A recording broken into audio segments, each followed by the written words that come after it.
Salut tout le monde, JF Breton pour un autre épisode du Balado Automédia. Aujourd'hui à l'émission, j'ai le plaisir de m'entretenir avec Geneviève Roy ainsi que Annabelle Barrette et on va parler du département de finances et d'assurance dans l'industrie de l'automobile, aussi connu sous le nom de FNI. On a enregistré dernièrement une table ronde avec Yann Samiucci, M. Jacques-Olivier Junior et Guillaume Girard au suite de la rencontre au sommet de la CCAQ qui a eu lieu le mois dernier, où est-ce qu'on parle justement de transparence, de ce qu'il faut faire et de comment il faut le faire pour redorer l'image de l'industrie de l'automobile et regagner la confiance des consommateurs. Et il y a un élément dont on n'avait pas beaucoup parlé jusqu'à présent, je trouve, dans ce dossier-là, c'était tout ce qui se passe dans le fameux bureau du ou de la FNI. Alors c'est vraiment de ça dont on va parler aujourd'hui. Geneviève et Annabelle nous dressent un portrait assez précis, du moins basé sur leurs expériences personnelles dans l'industrie depuis de nombreuses années, de qu'est-ce qui fonctionne moins bien. Et vous allez voir, on va parler de la formation, on va parler de l'encadrement, on va parler aussi des décisions qui viennent de la tête, donc de la direction des différents concessionnaires et des groupes aussi par rapport à la direction qui est prise dans un département de finances et assurances. Donc, installez-vous confortablement et préparez-vous pour un épisode qui est sans filtre, qui va droit au but et qui explore ce qui se passe dans le bureau du FNI. Bonne entrevue. Et c'est parti! Bonjour tout le monde, bienvenue à un autre épisode du Balado Automédia de JF Breton en compagnie de Geneviève Roy et Annabelle Barrette. Bonjour mesdames! Bonjour! Bonsoir, il fait gros bonsoir! Bonjour! Merci beaucoup de vous joindre à moi pour cet entretien aujourd'hui qui va parler en fait de transparence, d'honnêteté, d'image aussi de l'industrie de l'automobile, avec un focus vraiment spécifique sur le fameux département FNI, donc Finances et Assurances. Vous le connaissez toutes les deux très bien. Je vais vous laisser en fait vous introduire là, à tour de rôle juste pour si jamais il y a des gens qui sortent d'en dessous d'une roche et qui n'ont pas encore entendu parler de vous, dressez-nous un petit peu le portrait de votre carrière et de votre expertise dans le domaine. Geneviève, je te laisse commencer. Bon, super. Merci Annabelle. Merci Jean-François. Moi, je suis dans le merveilleux monde d'automobile depuis 1998. J'ai été FNI pendant plusieurs années et je suis coach et formatrice depuis 2005. J'ai parti mon entreprise en 2016, puis à l'époque, je croyais vraiment aux licornes. Je croyais sincèrement que je serais capable de faire un changement dans cette belle industrie qu'est l'automobile. Je voulais vraiment impacter le plus de gens possible à devenir plus professionnels, plus compétents. C'était vraiment ma mission que je m'étais donnée, avec beaucoup d'intégrité, beaucoup de transparence. Fait que ça a marché pour quelques-uns, mais j'ai pas eu l'impact que je voulais avoir. Puis c'est pour ça que je me retire de l'industrie en février. Ça va être terminé pour moi, l'industrie de l'automobile. Écoute, c'est quand même, ça a été, quand tu m'as appris ça il y a quelques semaines, ça m'a vraiment surpris et justement j'ai hâte qu'on puisse parler davantage justement de ce que tu as vécu pendant toutes ces années-là dans l'industrie puis justement de ce qui t'a amené finalement à te lancer vers tes nouveaux projets professionnels dont on pourrait glisser un mot aussi un peu plus tard dans l'entretien. Annabelle? Oui. Qui es-tu? Qui suis-je? Écoute, ça fait quand même peut-être 15 ans que je suis dans le domaine. En fait, j'ai commencé par le récréatif. Je me suis retrouvée comme représentante vendeuse dans l'automobile où j'étais excessivement mauvaise. Après ça, je me suis retrouvée dans le récréatif comme FNI. J'ai bien aimé. Mais la vie, je pense qu'on débarque toujours dans l'automobile avec il y a toujours une histoire à Barcat, mais je la raconterai pas. Mais je me suis retrouvée finalement comme analyste de deuxième chance au crédit dans une concession à Montréal-Nord. J'ai fait de la deuxième chance dans le Bronx, mais j'ai adoré ça. On me donnait 2 semaines quand j'ai commencé parce que moi, tout le monde est beau. Je suis un peu comme, tu sais, moi aussi, les licornes. Tout le monde est beau, tout le monde est gentil. Et je suis restée là pratiquement 10 ans. Parallèlement à ça, avec mon conjoint, on a parti une compagnie qui s'appelle DCG IT. Là encore, où on a essayé d'aider, on faisait un projet d'intelligence artificielle pour aider justement le département de financement, les FNI, à être, oui, plus transparente et plus compétente, puis à avoir une formation en continu. Là aussi, je croyais aux licornes. J'ai fait plusieurs choses, du coaching aussi un peu. J'ai fait de la consultation en concession et depuis 1 an, maintenant, je m'occupe des médias sociaux d'un groupe de concessionnaires. Donc, j'ai comme touché à... J'ai été au service il y a une couple d'années. En tout cas, bref, je connais... Mais le financement, ça reste mon dada. Là, on parle beaucoup de licorne, puis j'ai hâte de voir justement qu'est-ce qui se cache en dessous de ces licornes-là, si elles n'existent pas pour vrai finalement. C'est un petit peu ce qu'on va essayer d'explorer aujourd'hui. Justement, tu sais, on en a parlé d'entrée de jeu, la thématique, redorer l'image des concessionnaires, offrir des expériences qui sont plus transparentes. C'est vraiment ce qu'on entend un peu partout dans l'industrie. C'est le mouvement qui se passe notamment du côté de la CCAQ. On vient d'animer une table ronde justement avec Yann et quelques concessionnaires justement qui nous expliquaient un peu leur point de vue par rapport à ça et comment ça pourrait prendre forme et pourquoi il faut faire ça. Mais un des départements duquel on n'a pas beaucoup parlé dans toute cette thématique-là, c'est justement le département de financement et d'assurance qui pourtant est une partie intégrale d'une transaction automobile. Tu sais, on se présente dans un concessionnaire en date d'aujourd'hui pour acheter une voiture. C'est super, là on a un vendeur qui nous présente ou un conseiller en produit, peu importe comment la structure est faite, qui va nous présenter les différents modèles, prendre nos besoins, aligner tout ça avec notre budget. Mais n'empêche qu'après ça, on s'en va dans le bureau du ou de la FNI et là, c'est le temps de passer au financement, aux produits d'assurance et à tout ce qui va finalement venir compléter un peu cette transaction-là. Fait que, parlez-moi un petit peu d'emblée du rôle justement de ce département-là, peut-être dans cette mission-là ou dans cet objectif-là de vouloir redorer un peu l'image des transactions automobiles. C'est un rôle ultra important qu'a le directeur financier, le directeur commercial, le FNI, appelons-le comme on veut, mais qui est pas compris comme faut de la haute direction souvent. Pour eux, c'est vraiment, ce département-là, de le rendre le plus rentable possible, faire des belles performances, mais tout l'aspect transactionnel, tout l'aspect légal, tout l'aspect crédit, c'est incroyable comment les gens connaissent rien, ils arrivent en poste, puis ils font n'importe quoi, puis ils causent vraiment préjudice aux clients. Puis ça, je trouve ça vraiment déplorable. J'ai vraiment, moi, parlé au président de toutes les associations, j'ai essayé vraiment de leur expliquer en quoi, juste exemple, la formation sur le crédit, elle était primordiale, puis ça passe pas. Où ça passe, puis ça ressort dans l'autre oreille. Je ne sais pas pourquoi, mais c'est pas pris au sérieux. On confie ça juste aux assureurs. Les assureurs font la formation, puis c'est bien correct, mais il en manque un gros bout, là. Ben, moi, je me rappelle quand on avait, à l'époque, là, puis on remonte, je suis vieille, là, mais on remonte, là, moi, la seule formation que j'avais pour être directrice commerciale, c'était faite par, à l'époque, un distributeur. Puis sans rien enlever au distributeur, lui, sa formation, c'est comment me montrer à vendre des produits. Mais ça ne montre pas comment faire une attaque, ça ne montre pas comment envoyer une transaction par DealerTrack ou Route One puis bien présenter ta transaction. Ça ne dit pas qu'il ne faut pas que le salaire, c'est quoi le jeu que tu as. Ça ne dit pas que les preuves de revenus, comment tu vas les lire. Ça ne dit pas comment lire un bureau de crédit. Ça ne dit pas tout le côté légal. Tu sais, juste des fois, juste avoir un client qui crie parce qu'il est pogné à sac, parce qu'il n'est pas capable de plaquer son auto, l'échange, le subtil. Ça, tu l'apprends sur le tas. Puis ça fait partie. Fait que oui, ta FNI est faite pour vendre des produits, mais elle a un autre background avec des tâches immenses. Puis ça, ben des fois, elle va se concentrer là-dessus, puis elle ne se concentrera pas sur l'autre bout qui est de comprendre son crédit, comprendre le client, avoir le temps de catcher qu'est-ce qu'il y a vraiment de besoin, puis pas y vendre n'importe quoi. Tout le côté administratif, là, il n'est pas assez bien enseigné. Puis, encore la semaine passée, ma chum, elle m'appelle, elle dit Geneviève, non. Puis, crime. Vraiment, là, si j'intervenais pas dans la transaction, ça causait royalement préjudice, ça, de plusieurs milliers de dollars. Fait que je trouve ça plate. Tu sais, il y a des FNI qui vont le faire, puis ils savent que c'est pas correct, mais ils le font.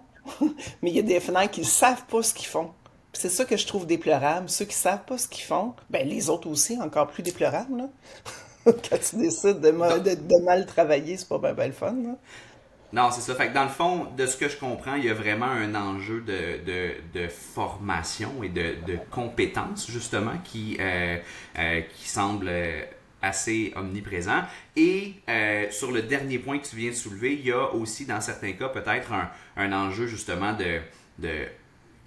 où c'est fait peut-être un petit peu plus de mauvaise foi, où c'est fait vraiment en connaissance de cause, mais qu'il y a quand même des décisions qui sont prises qui ne sont pas nécessairement dans le meilleur intérêt du client qui est en train de finaliser sa Il y a transaction. beaucoup trop de mauvaises pratiques d'affaires dans l'industrie. Beaucoup Ok. trop. Il y en a, puis ce qui est triste là-dedans, c'est que, tu sais, toi, Geneviève, t'en as fait beaucoup de dealers, puis tu t'es promené, fait que t'as une vision que moi, j'ai moins, dans le sens où je me suis promenée aussi beaucoup, mais j'ai peut-être passé moins de temps. Moi, des fois, ce que moi, je voyais, c'est que des fois, tu as des FNI qui veulent apprendre, puis tu en as des très bonnes, là. Tu sais, on Oui. peut taper sur le clou, puis c'est malheureux parce qu'on va taper sur le clou, puis c'est ceux-là qui, c'est comme dans n'importe quoi, là, c'est tout le temps ceux-là qu'on voit le plus. Puis t'en as qu'à la base, ils ont une super de belle naïveté, ils veulent, sont droite. Après ça, ben c'est la réalité qui rentre au poste. Tu as la direction, tu as une paye, il faut que tu manges.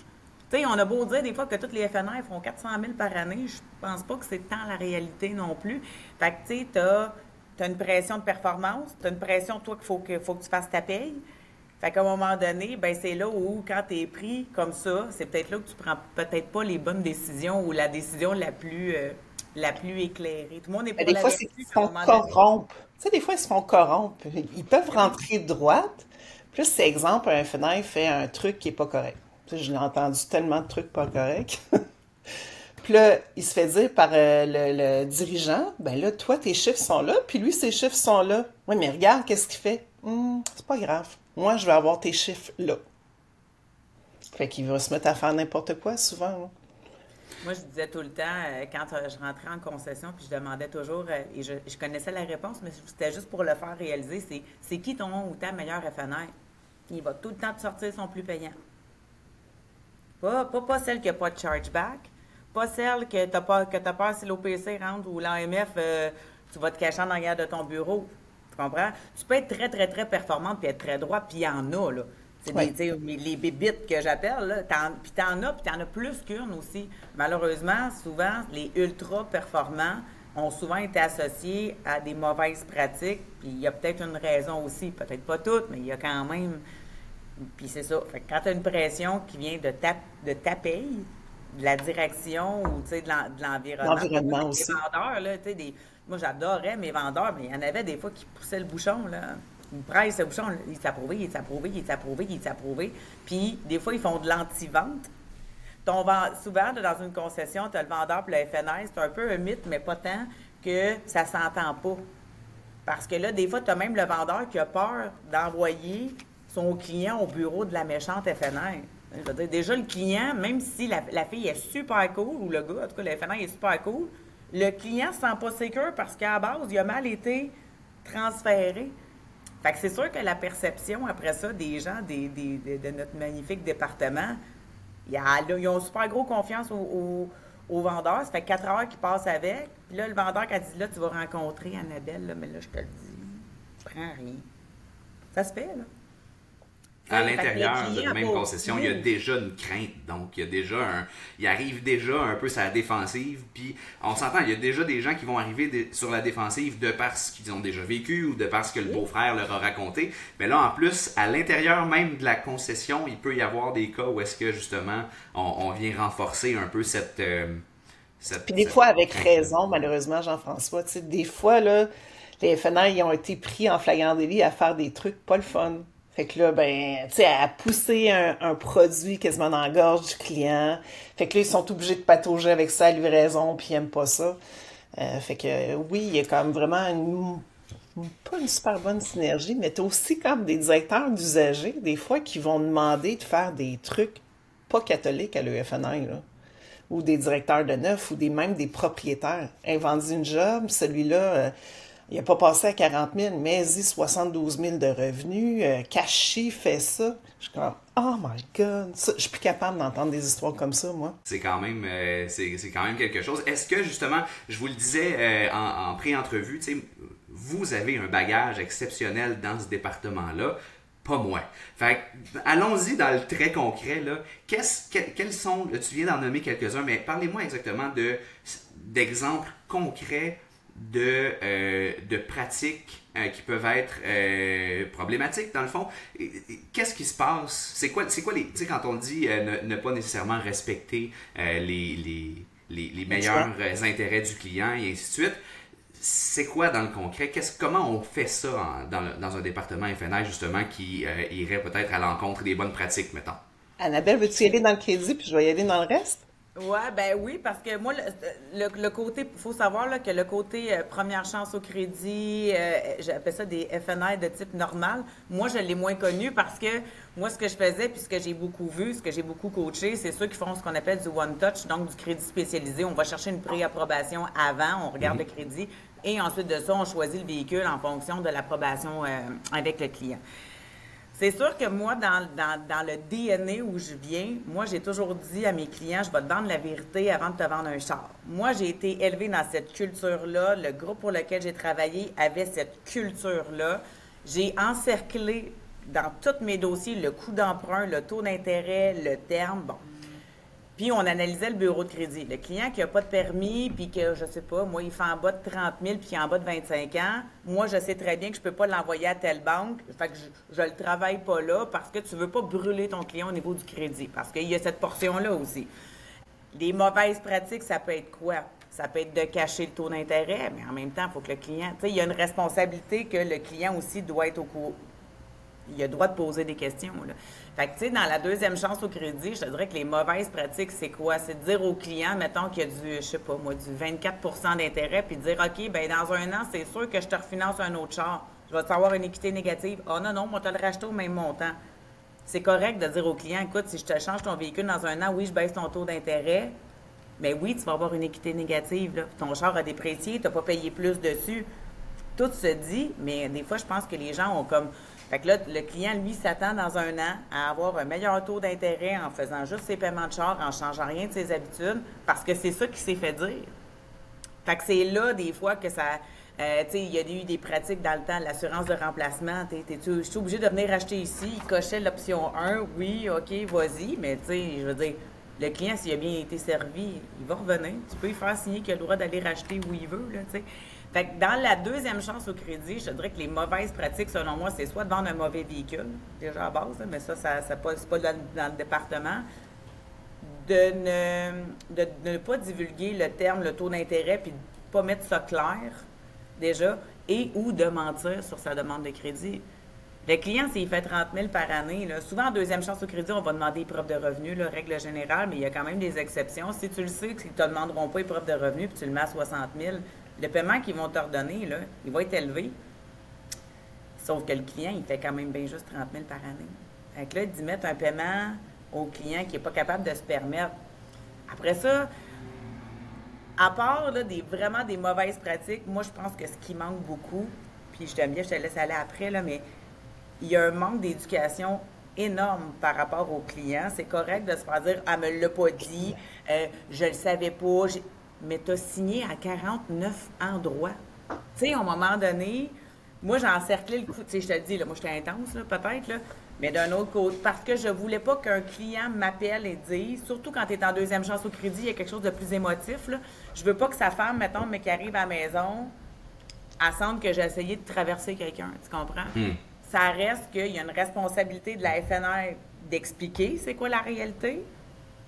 Puis, tu sais, les contrats, c'était pas de même, là. C'est facile, là, les chiffres, tu peux leur faire dire...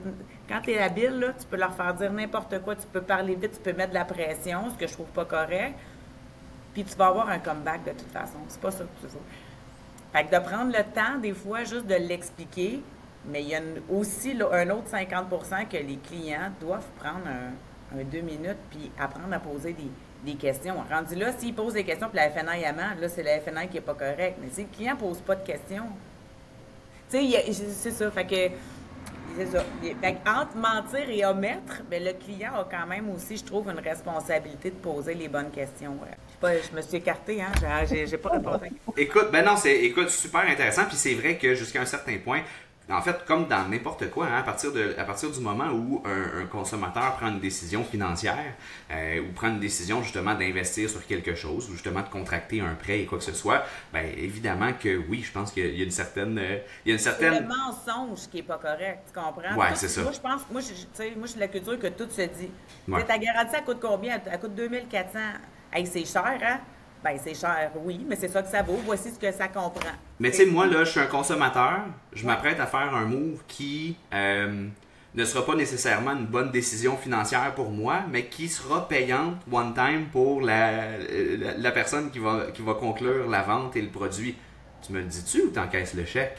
À la fin de la journée, c'est un peu ça aussi. Là, ça dépend. Moi, à un moment donné, tu poses des questions aux clients. Tu sais, mettons, tout ce qui est produit, selon moi, est bon. Après ça, est-ce que tu en as vraiment besoin? Tu as des clients des fois, puis Geneviève, tu me corrigeras si je me trompe, mais tu leur dis, tu regardes leur budget, tu dis, hey, moi, une invalidité, je pense que ça pourrait être pas pire. T'sais, ah non, j'en ai à job. Tu le sais qui te ment, là. Je veux dire, on le sait, là, on connaît le corps de métier, puis est-ce que je vais la pousser 3 fois plus pour y faire la morale, dire, écoute, je te le dis. Fait qu'il y a une façon d'être bienveillant puis de le dire là-dedans, mais à un moment donné, là, si je pousse trop, j'ai l'air de la FNR qui n'est pas fine. Puis en même temps, si je pousse pas parce que c'est pas tant payant, je suis méchante. C'est vraiment, c'est supposé être une transaction. Tu sais, on parlait de transparence. Si ton client il est transparent, voici mon budget, parfait, c'est quoi tes besoins? Tu sais, quand je te parle d'assurance invalidité, je pense que j'en ai à job. Ben, écoute, je vais te dire combien ça coûte, vérifie demain, puis tu me reviendras. On peut, cette conversation-là, tu peux l'avoir avec. Mais quand tu es FNR et que ça roule, il y a des concessionnaires que c'est un de même après l'autre. La pauvre FNR, elle n'a pas le temps de faire ça. Là. Je dis la pauvre FNR, là, mais tu sais, dans le sens où je dis, t'as pas. C'est ça, il y a le client, il faut qu'il fasse ses devoirs. Moi, je dis tout le temps au client, quand vous allez venir, soyez préparés. Faites-moi un budget. Tu sais, qui le fait? Geneviève, depuis 2016, tu croyais aux licornes. Aujourd'hui, peut-être un peu moins. Donne-moi des exemples. Qu'est-ce qui s'est passé? Ben, dans les mauvaises pratiques d'affaires, pour continuer sur ce qu'Annabelle a dit, j'ai vu genre des clients signer un prêt à 84 mois, puis après avoir passé au FNR, le FNR l'a soigné en 96 mois, puis à livraison, on le dit pas, au niveau des les livreuses, les coordonnateurs. Fait que ça, de cacher des upgrades de paiement, des crédits. Tu sais, souvent les clients vont avoir le droit à des crédits d'assurance. Si on change le véhicule avant, ils vont avoir le droit à un crédit d'assurance en assurance crédit et en assurance de remplacement. Ben, il y en a qui le gardent en profit. Mais non. Arc, dégueulasse, mais ça se fait. Mais je peux en nommer un paquet, puis tu vas faire comme, oh non, Annabelle. Mais lui qui garde le profit, est-ce qu'il est plus beau? Tu sais, ses chiffres sont plus beaux. Puis ça, là, la direction, si elle veut vraiment avoir des transactions transparentes, c'est à elle à faire découler ça dans sa concession. Si le contrôleur, là, il sait que ça se garde pas en profit, ça s'en va au client, ben il va arrêter ça direct là. Mais il est comme, tu sais, on veut pas trop tout voir qu'est-ce qui se passe, hein? Fait que ça, je trouve ça bien dans mon département. Ouais, c'est ça. Fait que, tu sais, dans les mauvaises pratiques d'affaires, mettre dans la gorge des produits.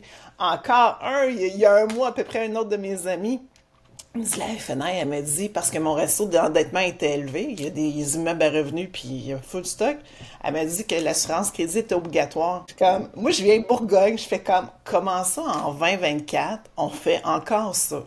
Conformité, ton taux d'intérêt, si tu prends une garantie, je l'ai entendu il n'y a pas si longtemps, à moins que ça soit subventionné, là, mais je veux dire, sinon, je comprends même pas. Il y a des trucs que tu dis, c'est comme les vieux mononcles qui vendaient des chars, là. Tu sais, il y a des affaires, tu te dis, ben voyons donc. Peut-être parce que je suis trop dedans, des fois que je me dis, c'est sûr que le client, il a pas gobé ça. Tu sais, dans mais il le voit pas. Il le voit pas. Il sait pas, le client. Puis tu sais, pour lui, le client, il s'en va rencontrer un vrai spécialiste du crédit. Fait que si je rencontre une spécialiste du crédit qui connaît pas le crédit, puis qui me fait passer en deuxième chance, mais que finalement, mon dossier aurait pu passer en première chance avec telle institution financière parce que je remplissais ces critères de telle institution financière-là, ça, je trouve que c'est une mauvaise pratique d'affaires.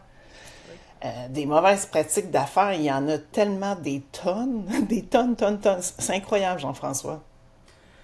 C'est ce qui fait que, pour moi, là, Tu sais, ce job-là est ultra importante, puis tu peux bien la faire. Si tu as un beau code d'éthique, que tu travailles avec des bonnes valeurs, tu travailles comme vraiment dans l'intérêt du client, à pas pousser ça dans la gorge, c'est important ce rôle-là, parce que je suis la spécialiste en crédit, puis je vais regarder avec toi tout ce que tu as besoin, puis après, ben, je vais te l'offrir, puis ça va être à toi à décider parce que tu es un client intelligent. C'est intéressant, ce petit bout-là, je veux revenir là-dessus parce que pas plus tard qu'en fin de semaine, justement, j'avais la conversation avec quelqu'un qui est dans l'industrie de la machinerie lourde, là, tu sais, les tracteurs et compagnie. Et c'est exactement cette approche-là qu'il me décrivait. Il disait, tu sais, nous autres, on peut pas se permettre d'essayer de pousser des produits à, tu sais, à nos clients, mettons, des farmers, des gars de...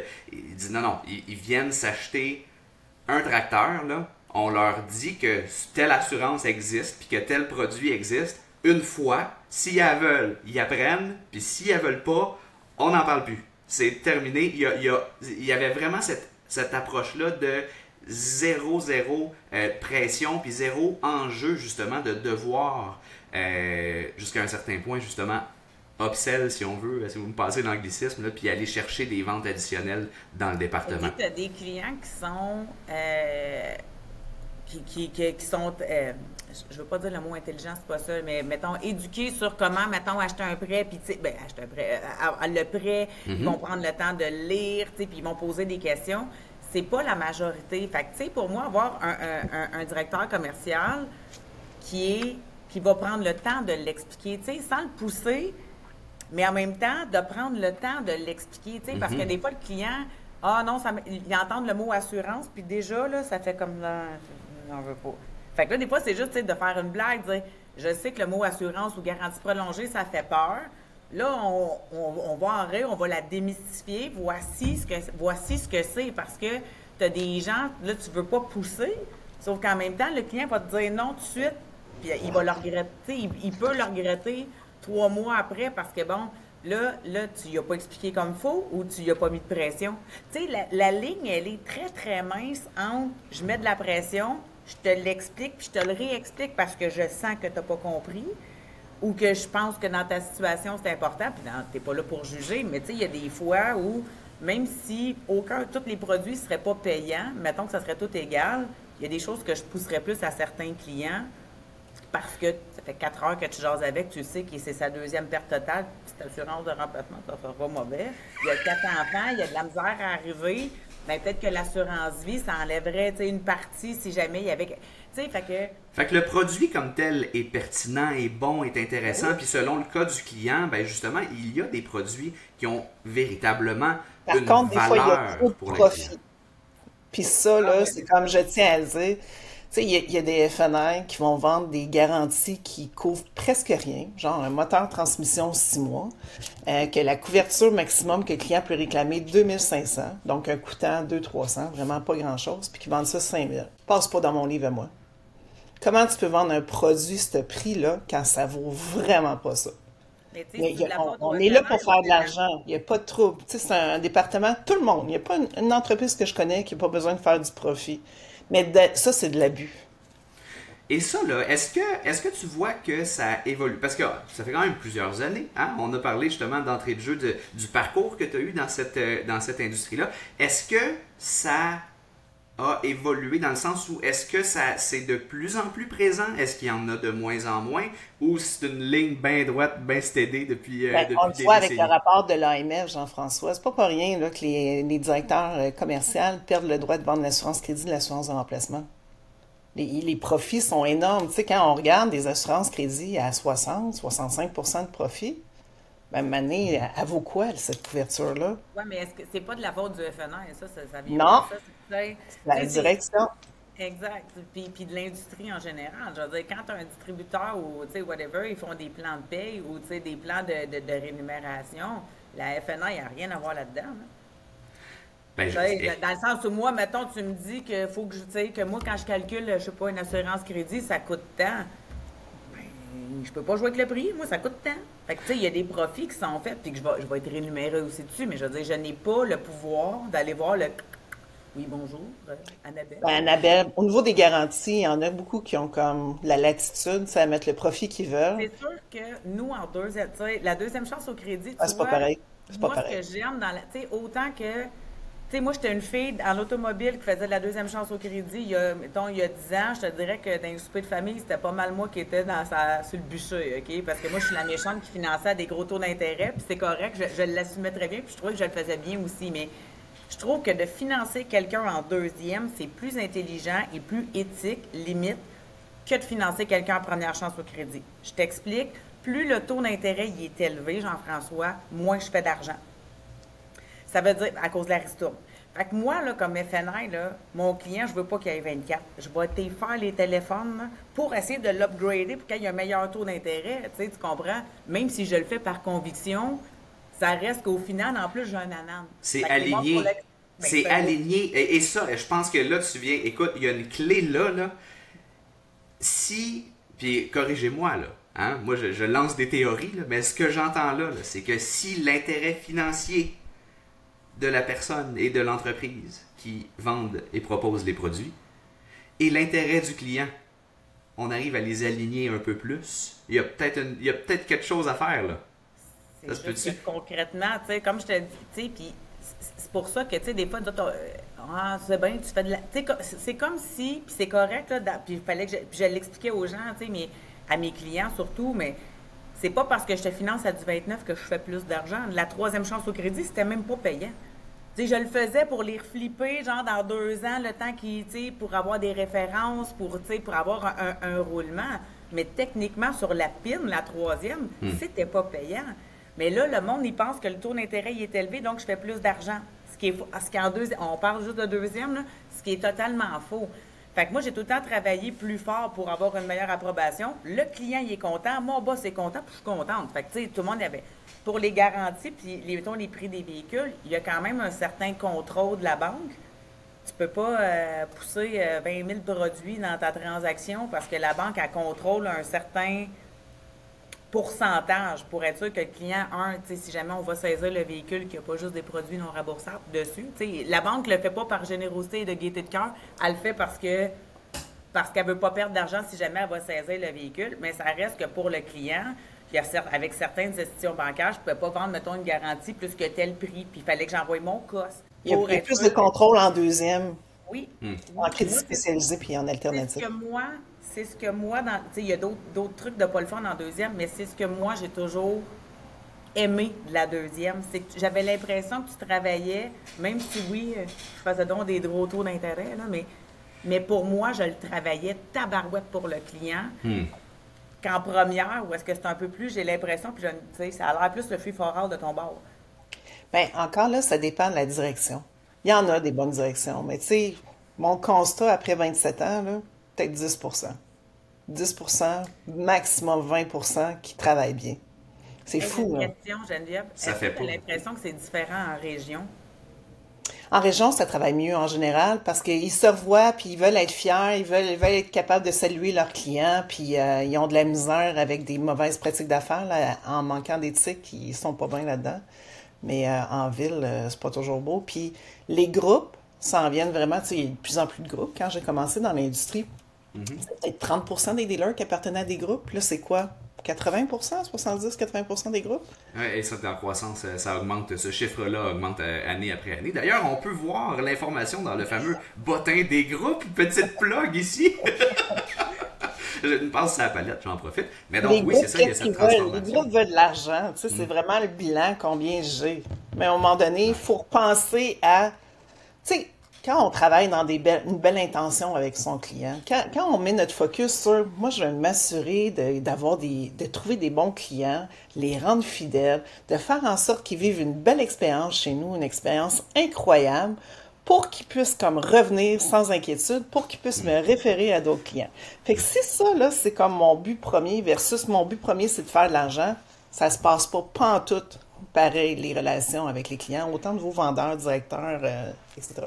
Et c'est intéressant l'angle de la géographie, d'une part, et aussi justement de la structure groupe versus concessionnaire peut-être individuel ou concessionnaire un petit peu plus justement en région. Tu sais, essentiellement, là, puis je reprends une expression que Guillaume Girard a utilisée quand on était autour de la table, quand on parlait justement de la certification au concessionnaire.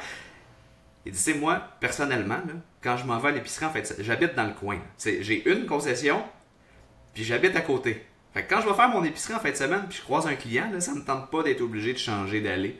Puis j'espère qu'il m'a pas reconnu. Je veux être fier de les croiser, puis que ce soit des clients qui sont fiers justement de faire affaire avec moi. Fait qu'il y a vraiment cette dynamique-là, je pense qu'il peut avoir un gros impact entre cette vision-là.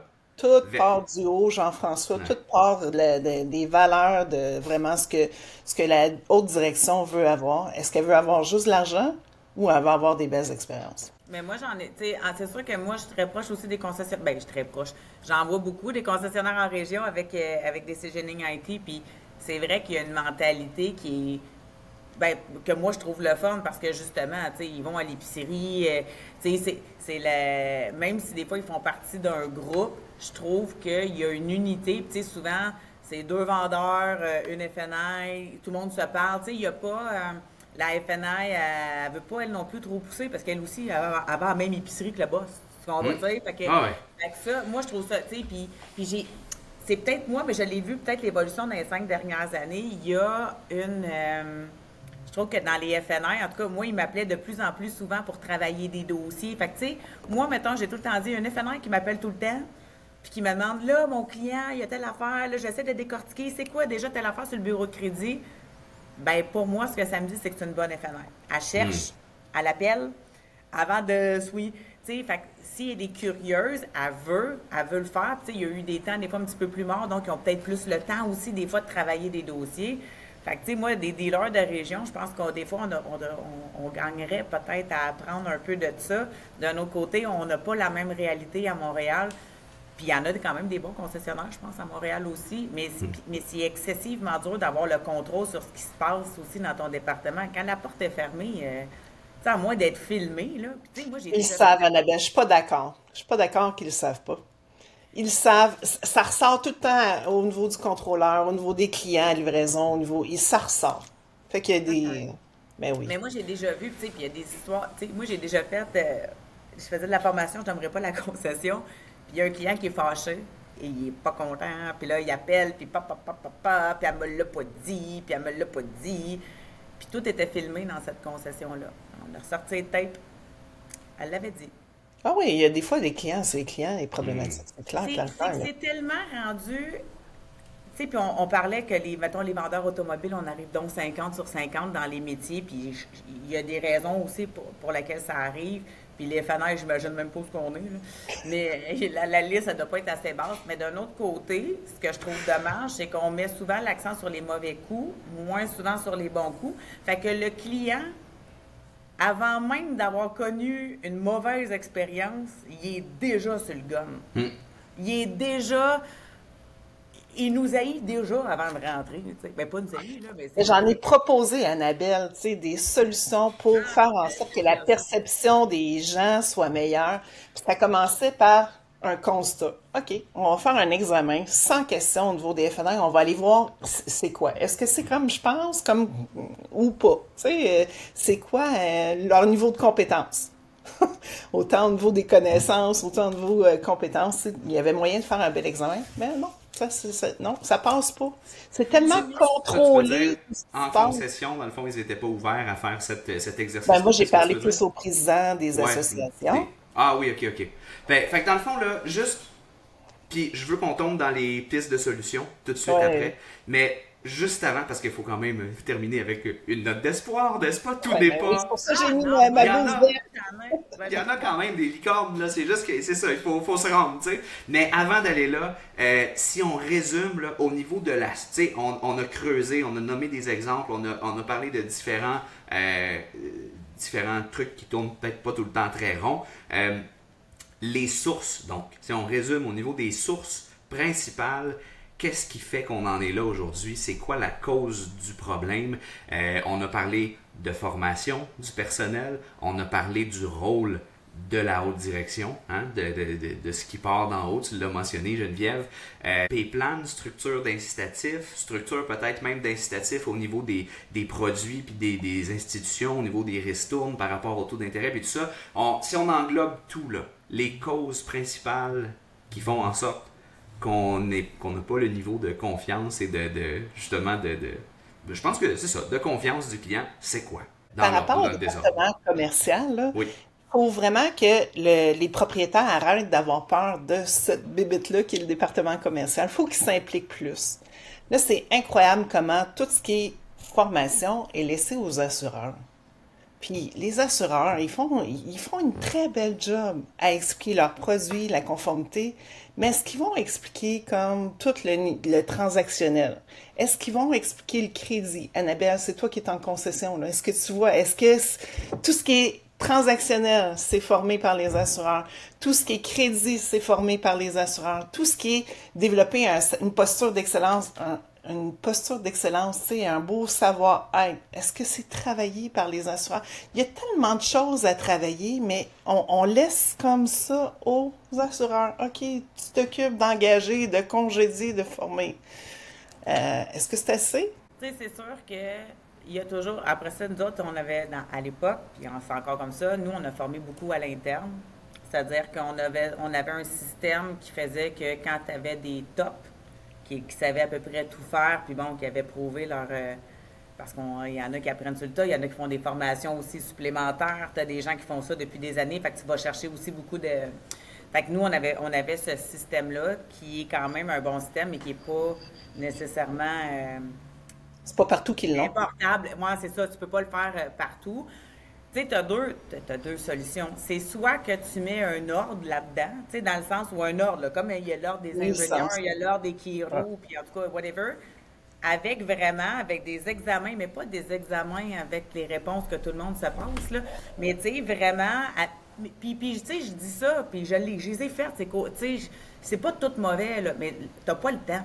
Fait que si tu fais du directeur commercial... Pas parce que la priorité n'est pas là-dessus. Parce que la journée que le propriétaire il dit, moi, c'est important que j'aie des gens compétents, il va avoir 1 heure de réservé au niveau de la formation. Tu parles de priorité, là. Justement, est-ce que ça en fait partie des principales causes du problème, les fameux, je vais appeler ça les KPI, tu sais. Est-ce que mon département va bien ou va pas bien? C'est une chose de se poser la question, mais après ça, quels sont les indicateurs de performance ou les éléments avec lesquels tu calcules si ton département va bien ou va pas bien? Tu sais, la moyenne. Ben c'est ça, c'est la moyenne de profit, c'est ça. C'est le signe de pièce qui dicte la patente. Tu sais, et on voit de plus en plus, notamment les manufacturiers, quand on calcule au niveau des ventes, là, il y a de plus en plus maintenant, si tu te distingues dans les top performers, encore une fois un petit anglicisme ici, de ta marque, ben le nombre de ventes et la moyenne au CSI, donc au sondage de satisfaction de la clientèle, sont maintenant beaucoup plus imbriqués ensemble. Tu peux pas juste vendre des autos puis avoir des clients ultra insatisfaits justement parce que tu le fais pas de la bonne façon. Fait il y a peut-être quelque chose là aussi au niveau de ce qu'on mesure finalement et de la façon dont on le fait. Tu sais, puis tout dépendant de pour quelle bannière que tu as, parce que dans mon autre chapeau, je suis aussi la conjointe de quelqu'un qui a des concessions, je vois aussi l'autre bord. C'est-à-dire que de dire que toutes les concessions au Québec vont bien, puis font de l'argent, puis que ça va bien, puis que les bâtisses sont pas chères, bien, c'est pas vrai. C'est pas vrai. T'sais, ils se promènent pas tous en... T'en as, là, qui font... Mais ce que je veux dire, c'est que faut que les concessions aussi fassent de l'argent. Eux autres aussi, ils ont la pression. Tu sais, des fois, quand le monde, il me disait, c'est quoi ton cost? C'est quoi le cost du char? Ben, tu veux-tu le cost, combien je l'ai payé? Ou combien il me coûte à la fin avec le loyer? En tout cas... Fait que ce que je veux dire, c'est que la pression vient de tous les bords, tous les côtés. Je suis assez d'accord avec Geneviève pour le fait que d'avoir un bon département en santé, c'est du long terme. Le problème, c'est qu'on va peut-être penser à court terme parce que les billes, eux autres, ils rentrent à court terme. Les billes? Puis les billes. Les billes de la FNR, les billes du boss, tout le monde, tu comprends? Fait que si tu as un département qui est géré par, mettons, un ordre, un peu comme l'ordre des infirmières, tu sais, que tu t'assures que la personne qui est assise là, elle est fait qu'elle, si elle fait de mauvaises pratiques, là, c'est son ordre qui va la chicaner. Tu comprends? Tu sais, c'est elle qui va avoir l'étiquette. C'est elle qui fait que toi, comme propriétaire, qu'est-ce que tu veux? Tu veux-tu checker à tous les 2 secondes comment va ta FNR ou tu voudrais une FNR que tu peux aller en vacances en Jamaïque tranquille puis avoir dans ton département quelqu'un qui est legit, qui va faire des sous, mais qui va le faire de façon intelligente. Mais tu sais, ça, c'est un beau, c'est une belle licorne, là, tu sais, que je te pitch. Parce que ce que ça va finir, c'est dommage, Mais si ça continue comme ça, ben on va être remplacé par un computer. C'est sûr. Mais puis des fois, je me pose la question, pourquoi ils en parlent pas justement à CCAQ du FNI? Pourquoi ils en parlent pas comme ailleurs de ce département-là? Puis tu sais, comme avec un truc comme le widget avec Sam, avec plein au niveau de l'intelligence artificielle, si on revoit pas ses valeurs, ses façons de faire, ses façons de travailler, ben moi je suis sûre que ça va être on va être remplacé. Je regarde le gars, mon chum, tu sais, il a 18 ans. Lui, à 18 ans, là, penses-tu que ça ait tente d'aller dans une concession, choisir son char? Lui, il est de l'époque, il est né avec un casque d'écoute sur la tête, avec de même. Il, a tout, il va finir par l'acheter. Puis, tu sais, tes produits, ils vont être offerts. Tu vas pouvoir faire ton pic. Après ça, si tu as des questions, tu appelles, tu as un centre d'appel, tu poses tes questions. Et ça va être ça. Tu sais, moi, je disais au FNI, apprends ton métier comme il faut.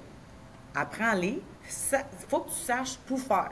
De la première, de la deuxième, être legit parce que tu vas être remplacé par un guichet.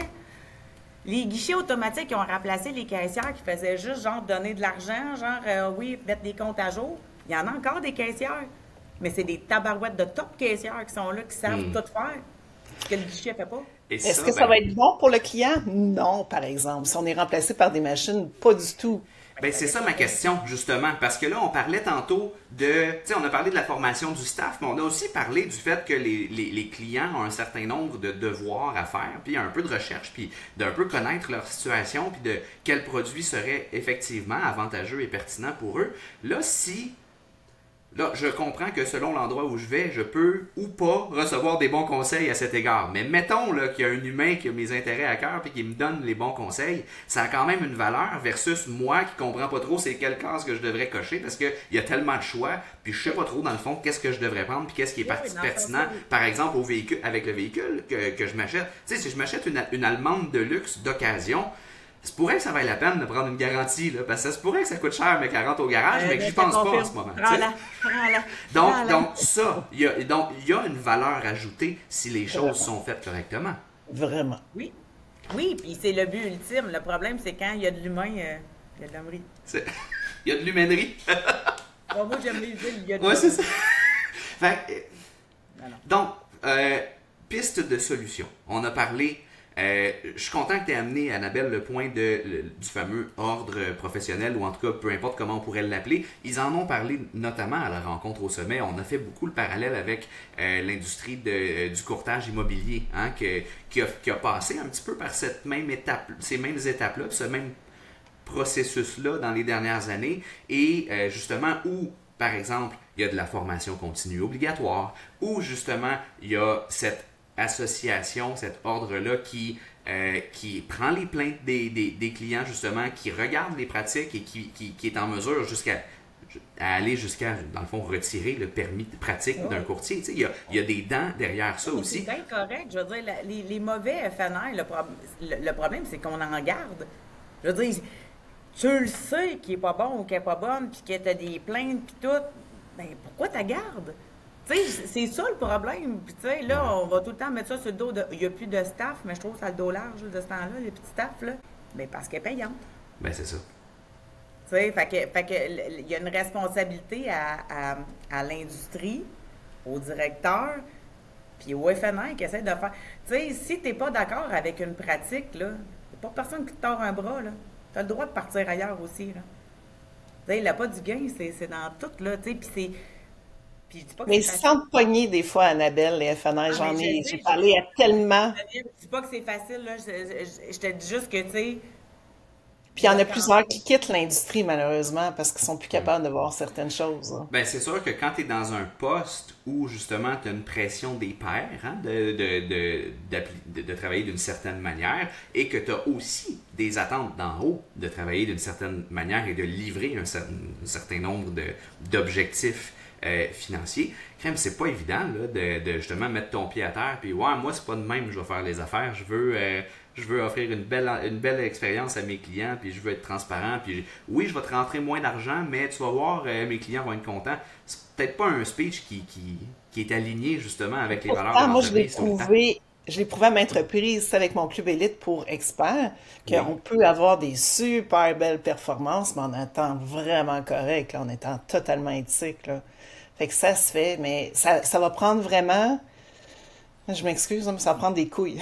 À un moment donné, il va falloir qu'il y ait une grosse responsabilisation de l'industrie. Puis, OK, on s'entend sur voici les mauvaises pratiques d'affaires qui ne sont plus acceptées, voici les bonnes pratiques d'affaires, voici les conséquences quand ça ne sera pas respecté. Il y a vraiment un remaniement à faire dans l'industrie. Puis, il faut que les propriétaires comprennent que on veut-tu comme que ce poste-là s'en aille ou on veut que ça perdure dans le temps? Parce que là, avec plus d'assurance crédit, puis d'assurance, assurance crédit vendue différemment, mais plus d'assurance de remplacement, ça fait un gros trou dans le portefeuille, là. Oui, Énorme. vraiment, justement. Et c'est donc cette responsabilisation, parce que justement, et je vais citer à peu près, là, ça sera peut-être pas mot pour mot, mais justement, Yann de la CCAQ qui mentionnait responsabilisons-nous et gérons-nous si on veut pas que ce soit les autres qui le fassent à notre place. C'était vraiment ça l'idée derrière. Puis je pense que le département de finances et assurances a une grosse partie à jouer justement là-dedans. Je veux, avant de conclure, mesdames, je veux faire une petite parenthèse technologie parce qu'on en a parlé. Puis on parle justement de entre aujourd'hui et le moment où la technologie pourrait complètement nous remplacer et mettre une fin au métier de FNI. Mais entre les deux, là, est-ce que justement, Annabelle, tu mentionnais notamment Decisioning IT tantôt, quel est le rôle à plus court terme, là, avant que la transformation soit complète et que les humains ne soient plus requis? Est-ce qu'il y a des technologies qui existent? Quel est le rôle des technologies dans cette transformation-là? Disons, si on essaie de voir là, qu'est-ce qu'elles peuvent ajouter comme valeur ajoutée avant de nous remplacer complètement. C'est une erreur de penser que les robots vont nous remplacer d'ici 10 ans. Là. Je veux dire, il faut y aller avec la logique. Moi, j'ai toujours vu la technologie, comme l'intelligence artificielle, comme un assistant avec toi. Il faut que tu saches l'utiliser de la bonne façon. Je vais te parler de ChatGPT. Tu sais, ChatGPT n'est pas parfait, mais tabarouette qui est utile. Là.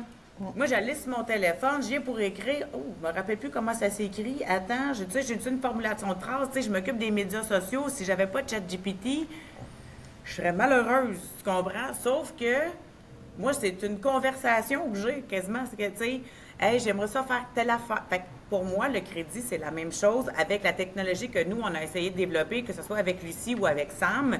Lucie, qui était, selon moi, puis déjà là, ça a été difficile de le faire rentrer au FNI, parce que là, les FNI, oh non, c'est une autre technologie, elle va me voler ma job. J'étais comme, mais non, elle est là pour t'aider. Tu n'as pas de formation en continu. Donc, dans le fond, Lucie, ce qu'elle venait faire, c'est, elle va t'expliquer ton bureau de crédit. Tu n'as pas eu de cours sur le crédit, Lucie va t'aider. Elle ne te remplace pas, elle t'aide. Fait que c'est là qu'on vient chercher une aide. Tu sais, mettons, tu dis, ah, ben mon client, il a tel profil. Tu lui demandes, qu'est-ce que je devrais faire? Après ça, la décision appartient à l'humain. Parce que l'humain connaît les subtilités, il va appeler, tu sais. Oui, mais si tu es un vrai professionnel, exemple du crédit, là, tu vas être capable de lire un bureau de crédit puis voir les erreurs qu'il y a dans le bureau de crédit. Ce que, exemple, Lucie ne fait pas. Fait que c'est pour ça qu'on a besoin de personnes encore. Qu'est-ce que tu dis, Annabelle? Mais moi, c'est pour ça que je te dis que l'humain est là pour rester. Mais ça va prendre des humains très compétents qui vont travailler avec l'IA, puis que là, il y a un échange de cerveau. Tu as le cerveau carré, puis tu as le cerveau. OK? Fait que là, le carré ramène des fois le cerveau de même, puis c'est correct. Sam, c'est la même chose. C'est un outil de préqualification en ligne. Ce qui est cool, c'est que la FNI, quand elle reçoit l'information, elle est complète. Puis elle a une idée du profil du client, avec quelle banque peut aller au dossier, puis surtout pourquoi, puis comment le travailler. Elle va lever le téléphone pareil, la FNI, parce qu'il va falloir qu'elle négocie, mais il va te donner des outils de hey, regarde, tu sais, oui, mettons, il y a eu des retards il y a 4 ans, mais regarde le beau positif à côté, ou hey, tu pourrais l'envoyer dans telle banque parce que pour les nouveaux arrivants, c'est ça le meilleur programme, regarde. Puis souvent, ben c'est ça. Des fois, c'est le vendeur qui fait le pont au FNI, puis là, ben quand tu es FNI, puis tu dis à ton client, à ton vendeur, puis ton client, il a l'air de quoi? Comment qu'il jase? Ah, il veut rien. Ou, tu sais, ils t'en disent pas beaucoup parce qu'ils ont peur, tandis que les gens, s'ils remplissent, eux, ils vont s'ouvrir. La FNI, avant de rencontrer le client, l'humain va aller lire qu'est-ce que le client il a déclaré, qu'est-ce qu'il a dit, s'il y a eu des problèmes ou pas, il l'a fait tout seul, fait que dans sa bulle. Puis quand tu viens pour rencontrer ton client, ben tout de suite, tu es soit plus axé sur ce qu'il a vraiment besoin. Tu le sais déjà, ça n'empêche pas de poser des questions, mais la table est déjà bien mise, mettons.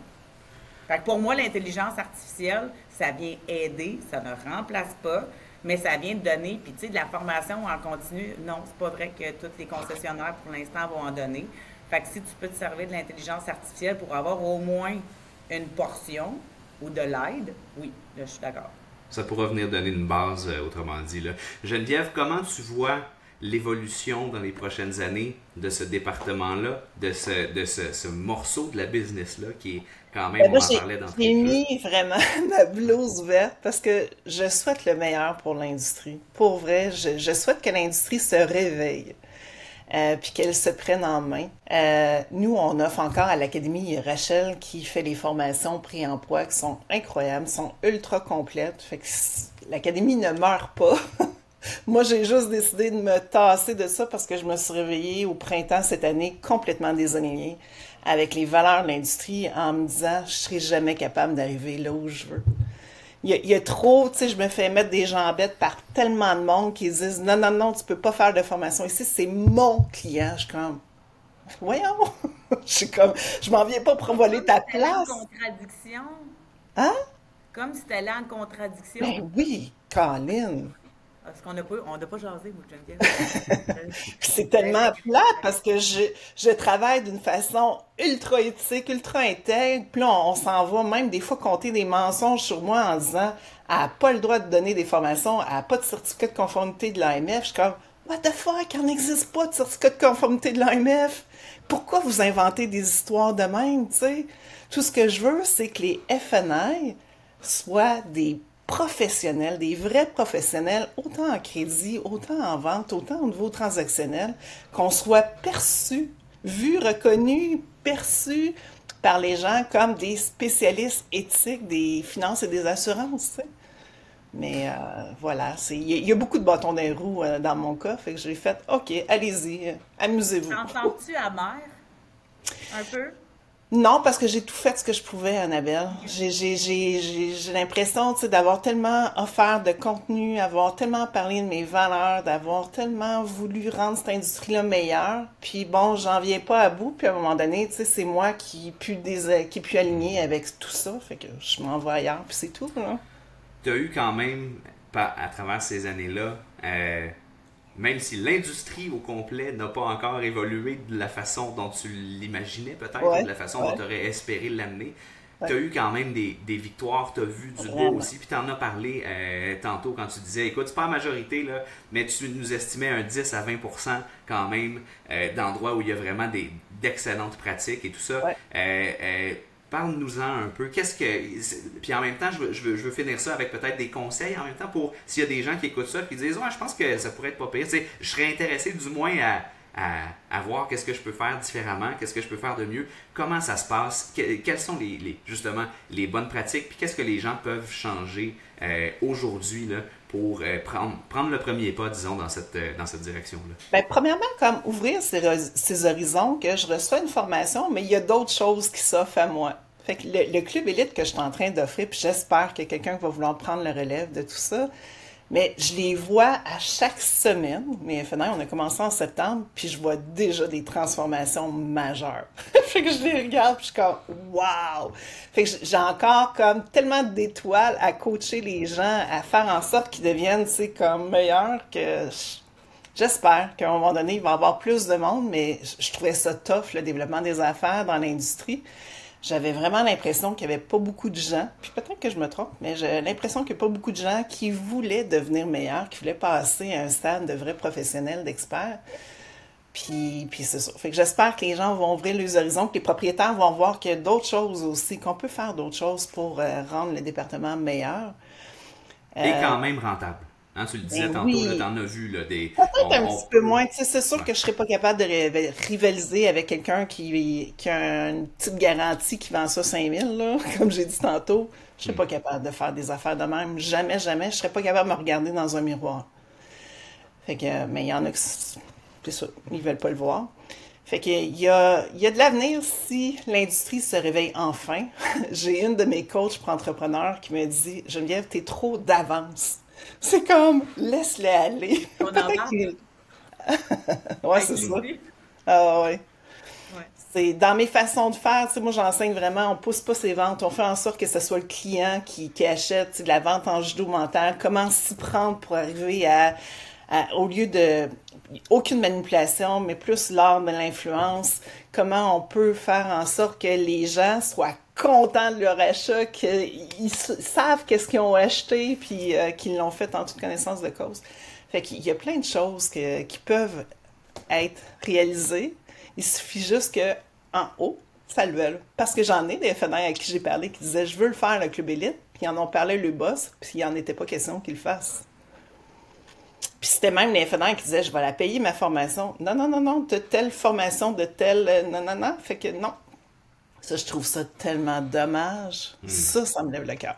Mot de la fin, mesdames, c'est ce que je pense qu'on a parlé Si de je peux beaucoup de donner choses. de l'espoir, là, Oui. mettons, finir sur l'espoir, il y a Oui. beaucoup de plus jeunes qui ont pris des directions de concession. Je vois quand, tu sais, je vois une belle relève, OK? Parce que si, c'est souvent, tu sais, il y a beaucoup de fils, tu sais, qui reprennent mais ces jeunes-là, je dis jeunes, là, gars, filles, là, jeunes, juste parce qu'ils sont plus jeunes que moi, là, mais ils ont vécu là-dedans, ils ont ranché, tu sais, ils ont ranché dans le garage, ils ont vendu, ils ont fait le tour, ils ont vu leur père, ils ont été à l'école, ils sont plus jeunes, nouvelle génération. Je mets quand même beaucoup d'espoir là-dessus, dans le sens où, pour avoir discuté avec des jeunes propriétaires, ils l'ont ce vouloir-là. Tu sais, une industrie, ça ne changera pas. Je pense pas que ça va être demain matin que ça va changer, mais mon espoir vient de là, de cette nouvelle génération de directeurs, de propriétaires qui essayent de faire les choses autrement, et je pense qu'ils sont très lucides sur ce que l'industrie a l'air en ce moment. Puis si on fait rien, qu'est-ce qui va arriver? Fait que j'ai trouvé, je trouve que que ces gens-là, ces nouveaux propriétaires-là, ont une vision qui est différente, puis beaucoup plus éclairée et mieux, ouais. On va, tu sais, j'appelle ça nos papis. Mais il y a des vieux de la vieille qui sont encore aussi, tu sais, faut généraliser. Tout part du haut. Tout part du haut. Mais je trouve qu'il y a beaucoup de nouveaux propriétaires, quand même assez jeunes, qui ont le vouloir que ça change. Fait que, Mais c'est parfait. Si la haute direction sait ce qu'elle veut, ben c'est ce qui va arriver au bout de la ligne parce qu'ils vont prendre toutes les actions pour y arriver. C'est la clé. Ben merci beaucoup. Annabelle Barrette, Geneviève Roy, ça a été un grand plaisir de faire ce plongeon dans les coulisses du bureau de finances et assurance d'un concessionnaire automobile. Merci beaucoup d'avoir pris le temps de répondre à ces questions-là et de brainstormer un peu sur ce qui se passe de moins beau puis comment on peut faire pour que ça se passe un peu mieux dans le futur. Merci à vous deux, mesdames. Merci. Bonne journée. Bye.